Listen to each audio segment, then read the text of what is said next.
Good morning, welcome back to my new blog. কেমন আছো তোমরা সবাই?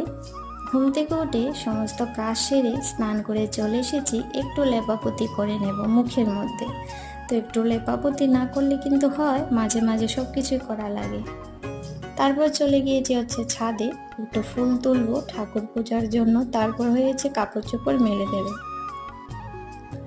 সংসার কিন্তু একটা নারী ছাড়া একদমই অসম্পূর্ণ। নারী যদি সংসারের মধ্যে না থাকে, সেই সংসারটা সংসারই মনে হয় না। তো কথায় আছে না, সংসার সুখের হয় রমণীর গুণে। তো নারীই হলো ঘরের সম্পূর্ণ দায়িত্ব পালন করতে পারে, কিন্তু পুরুষ ছাড়াও কিন্তু সেটা অসম্পূর্ণ। উভয়ে মিলে সংসারটা সম্পূর্ণ হয় আর সেটা পূর্ণতা পায়। আর এখানে কিন্তু আমি ব্রেকফাস্ট করছি আর চা করে নিয়েছি। আমি সকালবেলা ব্রেকফাস্ট করি। তোমরা চ্যানেলটিকে সাবস্ক্রাইব করো, লাইক করো এবং